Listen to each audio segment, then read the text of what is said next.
assumption of office, the governor, Dr. Alex Otti, actually appealed to anyone with government property or funds to return them to enable the government function smoothly. That call was obviously not heeded to, hence the setting up of the Judicial Panel of Inquiry on Asset Recovery, which was inaugurated yesterday by the governor. Following these developments, some Abians and other political watchers believe such move may cause distraction for Otti's government, thereby declaring such move as unnecessary. However, with government's resolve, it is obvious that it is now relenting at making sure that every fund or property of government is recovered with this move. On the platform this morning, a critical look into the mandate of the judicial panel set up yesterday and how far it can go with the asset recovery move will take center stage, as we also have the views of the opposition on this same matter.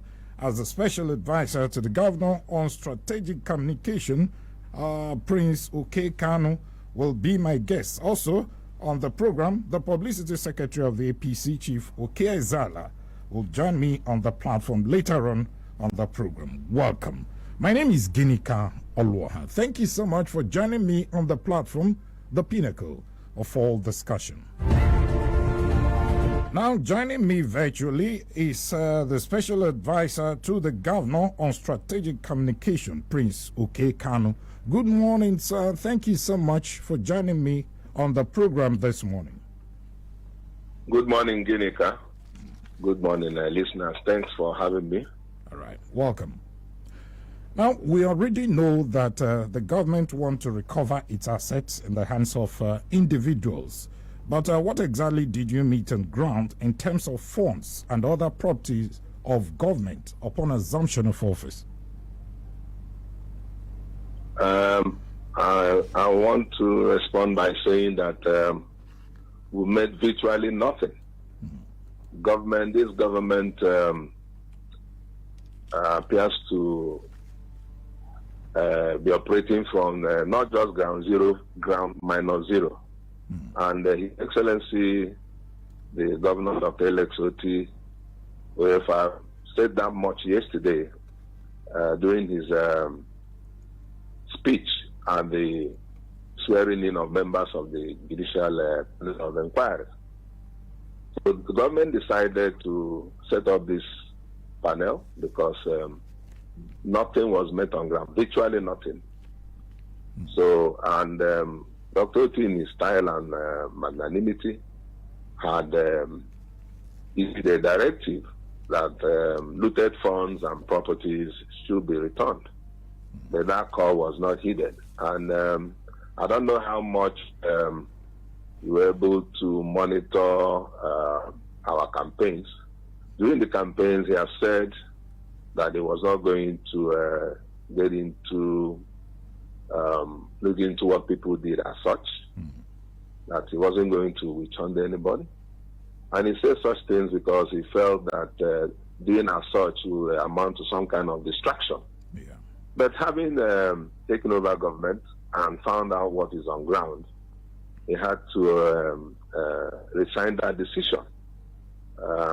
And because of what was found on ground. There's nothing. In fact, in most offices you go to, you won't even find such office tools like computers, printers, furniture. Virtually everything, was gone. And of course, funds. No vehicles, virtually nothing. So this government is starting on ground zero, as it were. But that is not supposed to be the case.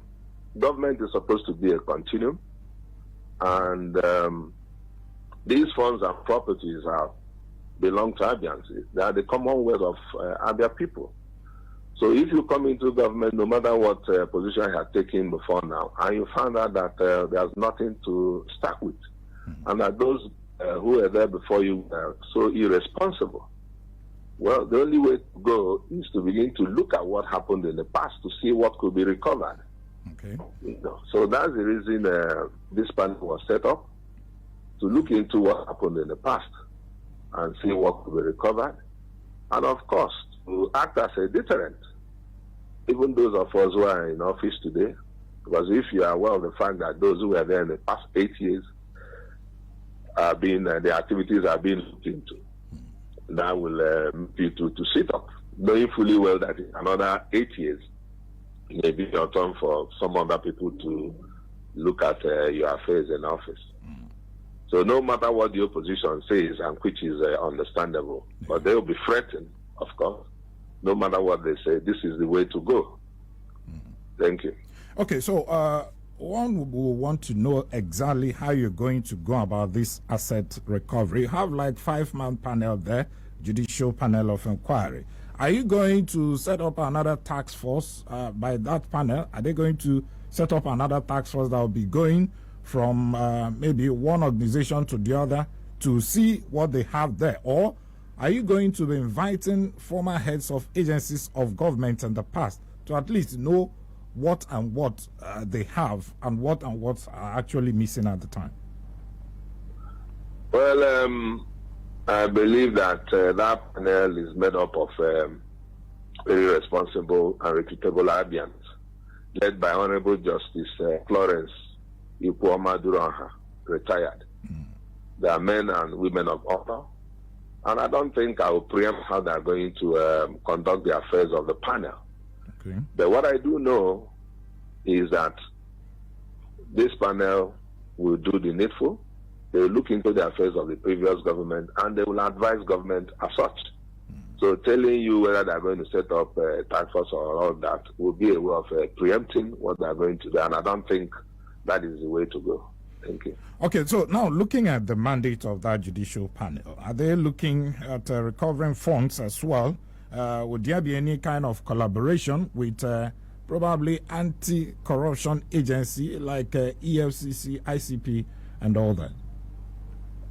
Well, their mandate covers, the issue of looted funds, looted property, contracts, to see whether due process and transparency, were observed in the issuance of contracts. Even issues like a land allocation, they'll look at all those. But how they will do all that is not in my place to stay here and say so. But what I do know is that their mandate covers all those areas. Look at contracts, look at land allocation, look at how government affairs generally were conducted during this period under review, 2015 to 2023. So by the time they finish what they're doing, well, Abians will be happy at the outcome. But let me not preempt how they're going to go about their duties. They're a competent judicial panel of inquiry, and I know they will do the needful. Thank you. Now, the issue of distraction has been speculated, which you actually alluded to by the opposition, that this government may be distracted by setting up such panel. Do you agree to that? Absolutely not. If you ask me, that's a puerile argument, a self-serving argument, an argument of those who are threatened because of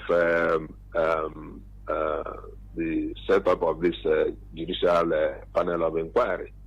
The government of Dr. Otti has hit the ground running in almost every area of governance. And what has just happened is setting up a panel on the side to complement what we're doing. If we say we didn't do anything on ground, that we're almost operating from ground zero, it makes sense that you begin to see how you could make some recoveries. So this panel will be on the side complementing the efforts of government to keep the government running. Okay. Thank you. So how long are they supposed to be functioning? I think about 6 months. Okay. So after about 6 months. So after 6 months, they will be dissolved. Yes, I believe that at the end of 6 months, they'll be able to come up with a report, and government will now be in a situation, or in a position rather, to act on the outcome of their report.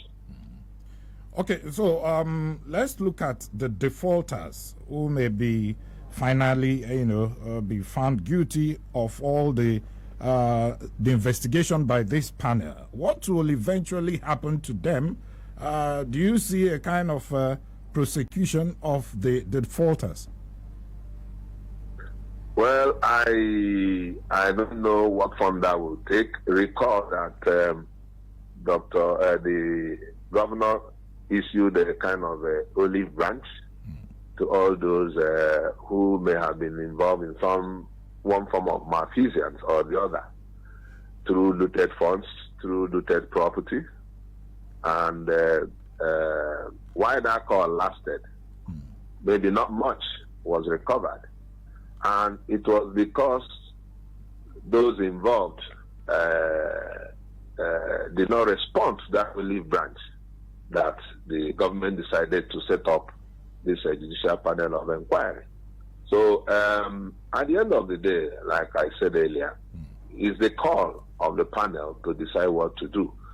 It could be that in the course of what they are doing, people may come up and return looted funds, return looted property. What they will do to such people, I don't know.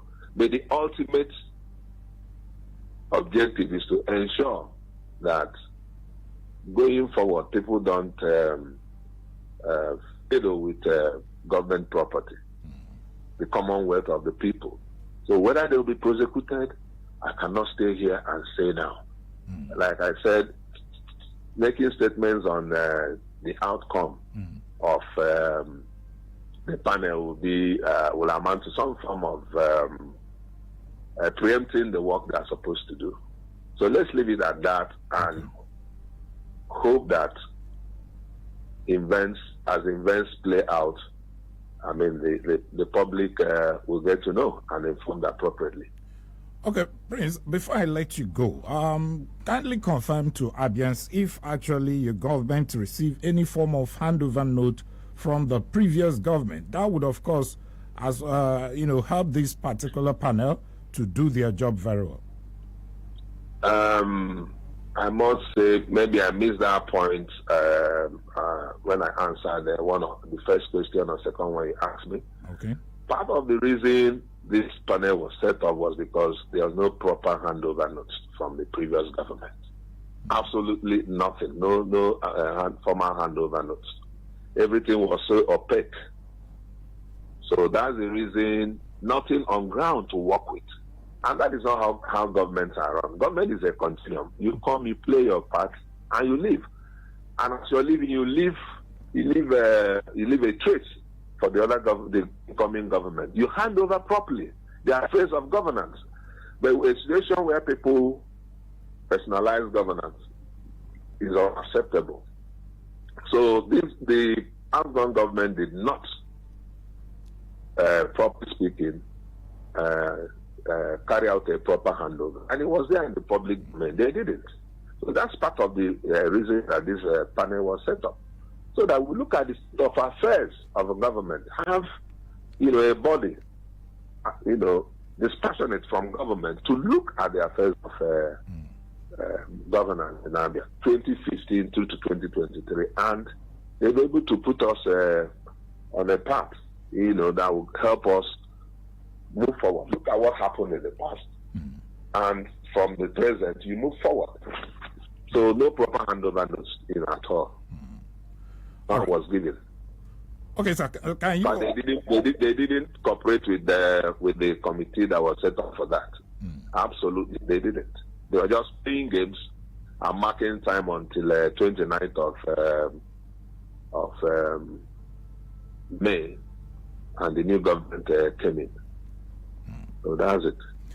Okay, so will you also assure Abians that this particular panel will be fair in carrying out their duties without probably witch hunting anybody? Like I said earlier, the executive governor, Dr. Alex Otti, during his campaign, said when he takes over, he wasn't going to witch hunt anybody. Abia belongs to all of us. And that he was going to run a fair, free and transparent government. But events have changed all that, and a panel is in place. But let me assure the listening public that this panel is made up of men and women of proven integrity. Men and women who have paid their dues in their different areas of competence and profession. So the issue of witch hunt does not arise. This panel has just come in to unearth the facts of what happened over a period of 8 years and advise government as such. And the members of the public are free, like the chairman of the panel said yesterday, to send in memoranda. And what that means is they are going to act on facts of what they see, and not on hearsay or people coming to say things that will amount to witch hunting people. No. Facts are sacred. So they're going to deal with facts and figures and not going after people for whatever it is. These are not politicians, for God's sake. Okay. They are not politicians. All right. So the issue of witch hunt does not arise. Any such talks about witch hunt is just some form of propaganda by those who are threatened because of this panel. Thank you. All right. Let me sincerely thank you, the Special Advisor to the Governor on Strategic Communication, Prince Okekano. Thank you so much for speaking with me on the platform this morning. Thank you. Thank you for having me, Ginika. All right. Thank you. Thank you so All much. right. Well, there you have him as the Special Advisor to the Governor on Strategic Communication, Prince Okekano, actually stating the obvious about the panel, the Judicial Panel of Inquiry, which was set up yesterday, or rather inaugurated yesterday by the Governor, on their scope of work, what they are expected to do in the next 6 months, where the lifespan of that particular panel would have elapsed. Well, we'll take a breather now. When we come back, I told you we'll be taking the position of the opposing parties, specifically the All Progressives Congress. Don't forget, they are the one of the opposition parties we have in Abia State. But at the federal, they are the ruling party. We will get to take their own position as regards to this Judicial Panel of Inquiry inaugurated yesterday by the Governor. Stay with us.